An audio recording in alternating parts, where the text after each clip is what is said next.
3:30. It's the last day of session. Technically, we can do our work over the next 8.5 hours to solve the problems that we have in this chamber. We may hear a speech a little bit later that the House has done its work. That is the furthest thing from the truth. For the second year in a row, we will have passed grossly and wickedly, wildly unbalanced budgets. Last year was $4 billion, this year it's $7 billion. Next year, who knows, 10. I would think that we would learn lessons from the past.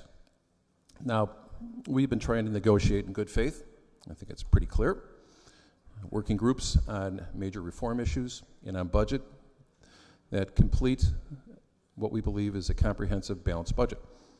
The hang-up that we've been hearing for the past year, particularly about the reforms, is that by many of the leaders on the other side of the aisle, is that they don't want to associate the governor's turnaround agenda, which they refer to as non-budget issues, should not be part of the budget process, and also that these items are hurting the middle class. Let me say this, the middle class is hurt by bad budgeting, and make no bones about it.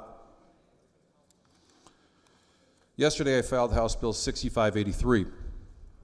It's a bill which will fully fund K through 12 education for this next fiscal year. It also has a hold harmless for districts such as Chicago Public Schools. It's a clean bill. I'm asking that today, in the next 8.5 hours, I'm asking that this chamber pass that bill. Take it back, not pass the bill. How about giving it a fair shake, giving it an honest vote?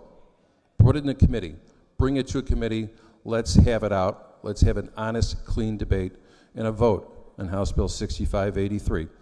Let's do it, let's give parents and the students certainty. And here's what's most important about 6583. There's nothing in it about the turnaround agenda. Zero.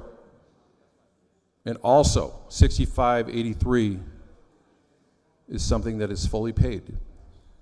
It's not based on an IOU or script like we've done over the last 2 years. And also today, since it's 3:30, I filed House Bill 6585. That's an FY16-17 stopgap. And here's what you need to know about it. That too is fully funded. It'll take us through the end of January. It's not based, again, on IOUs or script. But let's be honest, that Senate Bill 2048, if it is ever passed, and I don't know what the Senate will do tonight, monies that are supposedly in that bill will never make it to the schools or social service agencies at any time during the course of this year. So I just want to make it clear that House Bill 6583, 6585 are clean bills that get us through this year. No turnaround agenda, no non-budgetary items are part of it, and they are fully funded. So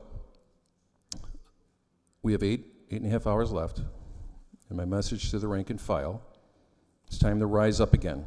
We have time to get something done. Let's get something done that's positive. Don't accept that it's too late. Demand that from your leadership.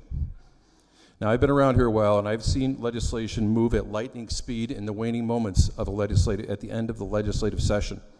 That is when there is a willingness on behalf of the leadership in both chambers to do so.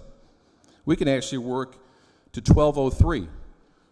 Because there's precedent from the Chicago White Sox bill years ago that, my gosh, it was 12:03 on the board, but it was 11:59 in the record.